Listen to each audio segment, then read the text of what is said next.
엊그제였죠. 월요일 날 저녁에 저희는 모건대학교 신학대학 신학생들 함께 만나서 귀한 집회하고 왔습니다.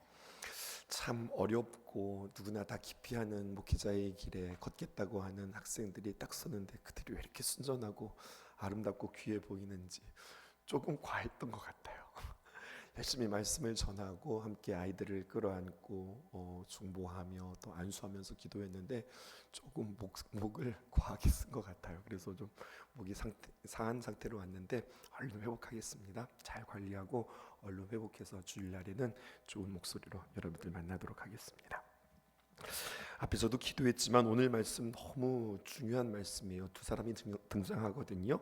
백부장의 종과 그리고 나인성 과부의 아들이 등장합니다. 누가복음에 보면 누가가 의사였잖아요. 참 많은 치유 사건들이 등장하는데 오늘 말씀이 여섯 번째 해당되어지는 치유의 사건이에요. 그리고 어제까지 무슨 말씀이었냐면 성경에는 산상수훈이 있었다면 평지설교가 있었다고 그랬죠.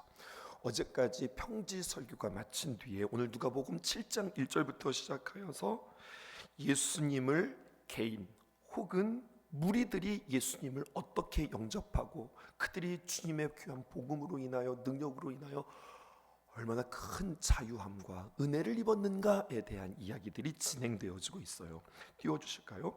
7장 1절에서 8장 3절까지 있는 말씀인데 첫 번째 오늘 본문입니다. 7장 1절에서 10절까지는 백부장의 종의 치유, 그리고 또 하나 7장 11절부터 시작해서 17절까지 나인성의 과부의 아들을 죽었거든요. 살리시는 이야기입니다. 7장 18절에서 35절까지는 세례 요한에 대한 질문과 그리고 예수님에 대한 평가의 이야기, 36절에서 49절까지를 옥합을 깨뜨린 창녀를 예수님께서 긍휼히 여기시는 말씀, 그리고 8장 1절에서 3절까지 예수님을 따르는 여인들에 대하여 그들을 불쌍히 여기고 긍휼히 여기면서 그들에게 해주셨던 이야기. 지금 5가지의 에피소드가 한 묶음인데 여기에는 공통적으로 어떤 공통점이 있느냐, 주님께서 그들을 참 불쌍히 여겨주시고 긍휼히 여겨주시고 그들을 치유하여 주시고 살려주시고 그리고 그들에게 위로해 주시는 말씀이 오늘 성경에 기록되어져 있습니다. 1절부터 보실게요. 예수께서 모든 말씀을 백성에게 들려주시기를 마치신 후에 어디로 들어갔다는 겁니까? 가버나움으로 들어가셨다라고 이야기하면서 오늘 이 이야기는 가버나움에서 있었던 이야기로 오늘 주님께서 우리에게 말씀해 주세요. 이 말씀 너무 귀한 말씀이고 특별히 우리가 주님과 동행 40일 함께 시작되어지면서 주일날 이 본문 우리가 함께 나눌 텐데 그때 가버나움에 대해서 조금 더 우리가 자세하게 이야기하고 오늘 이 이야기는 지금 가버나움에서 시작되어진다, 그 정도만 알고 가시죠. 2절에 보니까 그러면서 그 가버나움에 어떤 백부장이 등장하는데 보세요. 백부장에게 사랑하는 종이 병들어 죽게 되었다라고 오늘 성경이 우리에게 이야기하고 있습니다. 여러분, 백부장이 누구예요? 백부장, 100명의 군사를 거느리는 군대 장관입니다. 100명의 군대를 거느리는 어디 장교냐면 로마 제국의 장교입니다. 당시에 헤롯 안티파스의 휘하에 있었던 사람으로 아마 치안이나 또 때로는 이 백부장들이 그런 것들도 했어요. 백성들에게 세금을 걷는 일들을 이렇게 잘 분위기를 만드는 일들도 이 백부장이 감당했습니다. 백부장과 오늘 종이 등장하는데 그들의 관계를 보세요. 백부장과 종이라고 한다면 종에게 있어서 백부장은 누가 될까요? 주인이겠죠. 그러면은 이들의 관계는 주종 관계입니다. 주인과 종의 관계라고요. 근데 오늘 성경에 보니까 그들은 단순히 주인과 종의 관계가 아니라 어떤 거래 관계이고 충성하고 복종을 해야 하는 그런 관계가 아니라 오늘 성경에 보니까 사랑하는 종 이렇게 표현되어져 있어요. 여기서 사랑한다라고 하는 표현은요, 그냥 우리들이 세상에서 사랑하는 그러한 사랑이 아니라 원어에 보니까 이러한 표현이에요. 그 주인이 종을 참 귀하게 여겼다라고 그렇게 표현하고 있어요. 지배국의 로마 백부장이 지배국의 유대인 땅의 일개 종을 어떻게 여겼다? 사랑했다. 참 귀하게 여겼다. 우리의 일상에서, 우리의 평범한 삶 속에서, 또 그 당시의 정석 가운데에서 극히 예외적인 그러한 이야기예요. 그를 지칭하는 말이 7장 2절에 기록되어져 있는데, 사랑하는 종이라고 표현한다면 7장 7절에서는 뭐라고 이야기하면 하인이다 라고 표현하는데, 그냥 하인이 아니라 내 하인이에요 이렇게 표현하고 있습니다. 내 하인이다. 또 오늘 이 말씀이 누가복음에만 기록되어져 있지 않고 요한복음에도 기록되어져 있거든요. 근데 그 요한복음에서는 뭐라고 이야기하냐면, 이 종의 종을 누구라고 이야기하면 내 아이, my boy 이렇게 표현하고 있고요. 그의 아들, his son 이렇게 표현하고 있어요. 그러니까 그의 아이, 그의 아들. 근데 그의 아이와 그의 아들이 누구 아이처럼 느껴지는 거예요? 이 백부장의 아이처럼, 이 백부장의 아들처럼 여겨지는 그러한 아주 특별한 마음을 쓰고 있는 종이라고 오늘 성경이 우리에게 이야기하고 있어요. 그 종이 오늘 등장하면서 오늘 그 종을 사랑했다라고 이야기합니다. 오늘 세 가지를 발견하게 되어지는데, 놀라운 치유와 기적의 사건은 어디에서 시작되어지느냐? 하나님의 놀라운 능력, 예수님의 놀라운 능력뿐만 아니라 먼저 그 능력이 있기 전에 사랑하는 귀한 마음이 있어야 된다는 거예요. 기억하세요. 기적은 어디에서 일어난다고요? 능력도 중요하지만 사랑하는 마음, 긍휼히 여기는 마음, 특별한 마음 가운데 하나님의 특별한 역사가 있다고 하는 사실을 여러분 기억하셨으면 좋겠습니다. 심은 대로 거둔다고 그렇게 이야기하잖아요. 오늘 이야기는 평범하지 않은 이야기라고요. 여러분들에게 그래서 그렇게 도전하고 싶어요. 여러분, 우리의 일상의 삶에서 그냥 당연한 거예요. 마땅한 거예요. 그게 보통이에요. 그러면 우리는 그냥 보통의 복, 보통의 삶을 누릴 수밖에 없어요. 근데 오늘 이것을 당시에 보면 우리는 어휴 귀하다, 어떻게 백부장이 이렇게 종을 사랑했대? 이 정도가 아니에요. 이 부분을 주일날 여러분들과 이야기할게요. 이것은 아주 특이한 겁니다. 아주 특별한 거예요. 오늘 이 새벽에 이 말씀을 여러분들에게 도전하면서, 여러분 평범하게 그냥 똑같이, 심지어 세상 사람들과 똑같이 살아가는 여러분들 되지 않기를 주님의 이름으로 축복합니다. 하나님께서 우리를 특별하게 사랑하셨듯이 우리가 세상을 살아가고 우리가 삶을 대하는 우리들의 자세와 우리의 모습들이 특별하기를 주님의 이름으로 축복해요. 기적은 어디에서 일어나는가? 사랑하는 마음, 특별히 사랑하는 마음, 세상과 같지 않은 구별된 마음에서 비롯되었다. 이걸 발견하게 되었어요. 또 한 가지 발견되어진 것이 있는데, 7장 6절에 보면 이러한 표현이 있습니다.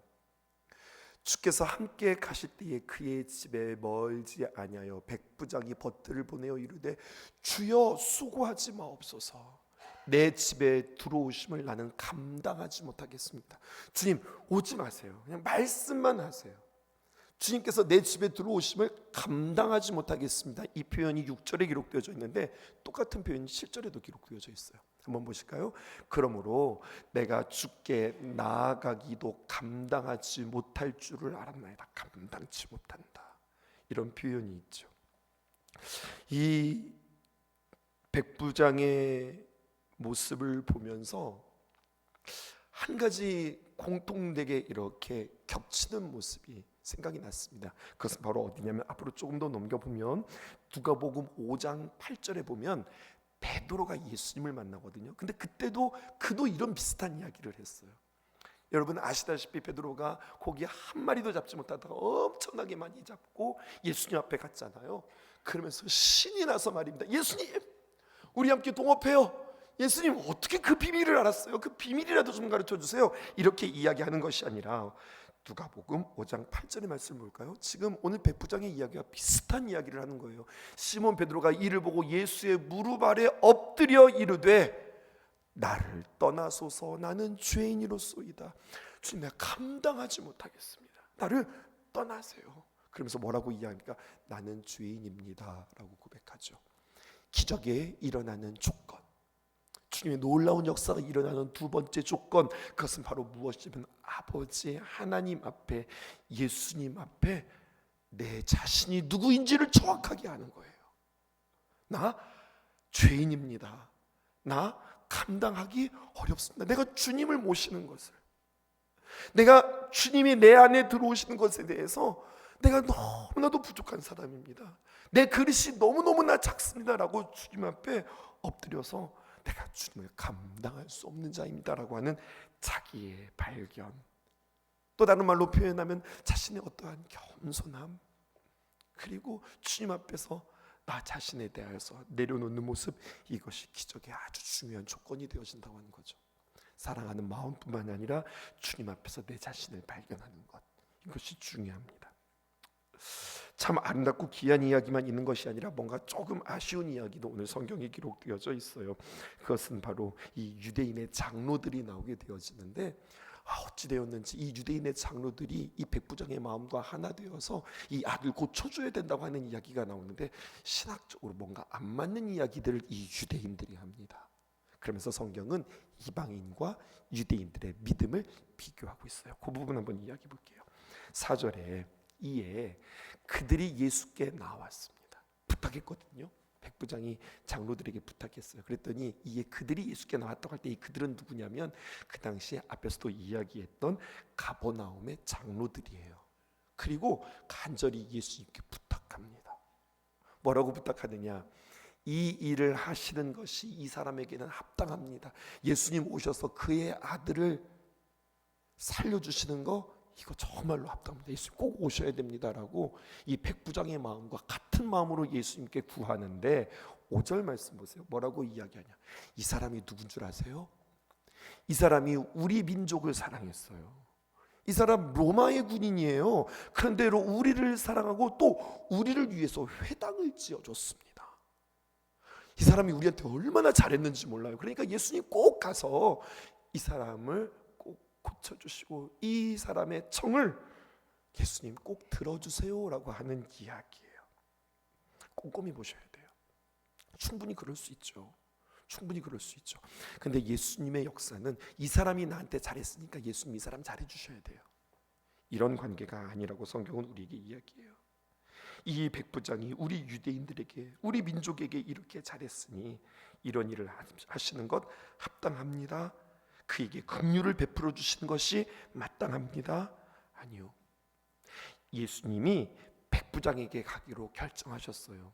그리고 그의 걸음을 옮긴 이유는 이 백부장이 이렇게 착한 선행을 했구나, 참 착한 일을 했구나, 그 착한 일로 인하여서 예수님께서 그의 걸음을 옮기신 것이 아니라, 예수님께서 그를 찾아가신 이유는 그의 어떠함이 아니라 예수님 마음 가운데 있는 긍휼함과 그리고 그를 향한 자비의 마음이 그 안에 있었기 때문에 예수님의 걸음은 그의 선행으로 인하여서 움직인 것이 아니라 예수님의 안에 있는 사랑으로 인하여서 움직였다고 하는 사실을 여러분들 기억하실 수 있으셔야 하겠습니다. 주님의 귀한 기적은 이런 겁니다. 주님께서 우리를 사랑하시고 주님께서 우리에게 긍휼히 여기시는 그 귀한 마음으로 인하여서 주님께서 놀라운 역사를 우리에게 베풀어 주세요. 그 이야기가 요한복음에 보면 7가지의 표적 가운데 예수님께서 고치시고 능력을 행하시고 여러 가지 많은 일들이 있는데 기억나실까요? 38년 된 중풍병자 말입니다. 누워 있었던 자. 그 실로암 연못가에 누워서 정말로 모든 것들이 바짝 말라 있었던 그 자가 예수님께 와서 예수님 나 좀 구해 주세요, 예수님 나 좀 고쳐 주세요라고 단 한 번도 이야기한 적이 없다고요. 그냥 모든 것들이 혈기가 말라서 바짝 마치 나무처럼 누워 있는 그에게 어떻게 합니까? 예수님께서 찾아가셔서 말씀을 걸어 주시고 예수님께서 찾아가셔서 묻잖아요. 그때도 이 사람은 예수님이 누구인지 알지 못하고 자꾸만 원망하고 불평합니다. 누군가 나만 들어다가 저기 안에다가 넣어줬으면 좋겠는데 넣어줄 사람이 없어서 내가 지금 이렇게 고생하고 있고 내가 지금 이렇게 병들어 있다고. 그에게는 어떤 구원받을 만한 조건이 단 하나도 없었던 자예요. 그런데 그를 주님께서 찾아가시고 말씀해 주시고 고쳐주시는 이야기는 주님의 귀한 사랑으로 인함이었다라고 하는 사실이죠. 세 가지 기억나실까요? 오늘 기적이 일어나는 곳에 반드시 있어야 될 것, 첫 번째 사랑하는 마음, 두 번째 내 자신을 발견하는 시선, 세 번째 무엇보다도 하나님의 은혜로 인하여서 주님의 놀라운 역사가 일어난다. 이것을 성경이 우리에게 이야기해주고 있어요. 뒤에 보면은요, 과부의 아들이 죽었다가 살아나는 이야기가 성경에 기록되어져 있습니다. 성경에 보면 죽은 자를 살리시는 이야기가 기록되어져 있습니다. 모두 세어보았더니 7번 등장해요. 생각보다 많죠. 7번이 등장하는데 그 가운데 복음서에서는 3번 등장하게 되었습니다. 나인성의 과부의 아들을 살리시는 이번의 사건, 그리고 회당장 야이로의 딸을 살리시는 이야기, 그리고 하나 여러분들 잘 아는 이야기예요. 요한복음에 기록되어져 있는 나사로가 죽었다가 살아나는 이야기. 이렇게 3번 기록되어져 있어요. 그 죽었다가 살아난 이야기 복음서에서 3번 기록되어져 있는데 그 가운데에 죽은 자를 살리신 이야기의 첫 번째 이야기에 해당되어져요. 특별히 여러분들이 아시죠? 누가복음의 저자 누가가 직업이 뭐였다고요? 의사였다고요. 그의 의사의 시선으로 볼 때 죽었다가 살아난 사람의 이야기를 보니 얼마나 놀랐고 얼마나 그의 마음 가운데 감동이 있었을까요? 뿐만 아니라 사도행전에 2번 등장하게 되어지는데 베드로가 한 번 살리고 사도 바울이 한 번 살립니다. 베드로가 살리는 이야기는 다비라를 살리는 이야기, 또 베드로가 바울이 살리는 이야기는 그 유두고라고 했던 청년 말입니다. 드로아에서 유두고라고 하는 청년이 창문 곁에 앉아 있다가 졸다가 떨어져서 죽었는데 살렸던 이야기가 기록되어져 있어요. 그래서 죽었다 살아난 이야기가 신약에 5번. 그리고 왜 제가 이렇게 장황하게 설명하는지 보세요. 구약에 2번 등장하는데 엘리야가 한 번 살리고 그리고 엘리사가 한 번 살려요. 엘리야는 사르밧 과부의 아들을 살리고 그리고 엘리사는 수넴 여인의 아들을 살리는 이야기가 있어요. 그런데 왜 지금 제가 이렇게 이야기하냐면 오늘 누가복음의 첫 번째 이 이야기 나인성의 과부의 아들을 살리는 이야기가 무엇과 비슷하냐면 엘리야 있죠. 구약 성경에 엘리야가 사르밧 과부의 아들을 살리는 이야기와 무척 많이 닮아 있어요. 모양이 참 닮아 있어요. 그래서 훗날 예수님께서 사람들이 나를 누구라고 하느냐? 라고 물을 때 어떤 사람은 엘리야, 어떤 사람은 세례 요한, 어떤 사람은 또 많은 선지자 중에 한 사람, 이렇게 예수님에 대해서 쭉 설명하면서 예수님을 누구라고 이야기하면 엘리야다라고 이렇게 이야기하는 까닭은 엘리야와 많은 사역들이 이렇게 겹치는 내용들이 있어요. 어떤 이야기냐면 오늘 성경 말씀 보실까요? 이런 표현이 있습니다. 15절에 보면 죽었던 자가 나중에 치유받고 일어나요. 그리고 앉고 말도 할 때에 예수님께서 그 아이를 그 어머니에게 이렇게 주시는 장면이 있는데 이 이야기가 마치 엘리야가 그 아들을 살리고서 이렇게 주는 이야기랑 이렇게 많이 닮아 있어요. 근데 성경은 일부러 이 이야기를 비교하고 예수님과 엘리야가 많이 닮은 것 같지 하지만 차이점이 있다, 이것을 이야기합니다. 여러분 기억나세요? 엘리야가 그 아이를 고칠 때 말입니다. 어떻게 고쳤는가 하면 사르밧 과부의 아들을 고칠 때 어떻게 하느냐, 그 아이를 따로 장소를 구분하고 그리고 침상 위에 올린 뒤에 그리고 아이 위에 마치 자신이 이불처럼 말입니다. 그 아이 위에 그대로 포개서 그렇게 누웠다가 일어났다가 누웠다가 일어났다가 과정이 꽤 복잡하고 꽤 길어요. 그렇게 세 차례에 걸쳐서 반복함으로 말미암아 그 아이에게 호흡이 들어가고 그가 살아난 이야기가 성경에 기록되어져 있거든요. 엘리야가 그렇게 사람을 살린 것을 사람들 다 알고 있어요. 근데 오늘 예수님은 어떻게 고치시느냐? 14절 보세요. 이렇게 기록되어 있습니다. 가까이 가서 14절입니다. 관에 손을 대시니 맨 자들이 서 있는지나 예수께서 이르시되 청년아 내가 내게 말하노니 일어나라, 이 말씀으로 하세요. 엘리야는 어떻게 고쳤어요? 여러 가지 시간들을 통해서 장소도 구별하고 시간도 내야 했고 여러 가지 복잡한 것들을 통하여서 그 아이를 살려냈다. 그것도 엘리야가 살려낸 거 아니죠. 하나님의 능력이 그에게 그렇게 임함으로 말미암아 하나님을 대신해서 그를 살렸는데 오늘 예수님은 예수님의 권위와 예수님의 능력으로 청년아 내가 내게 이르노니 일어나라, 말씀으로 치유하시고 말씀으로 그를 고치시는 이 예수님의 이야기가 오늘 성경에 기록되어져 있습니다.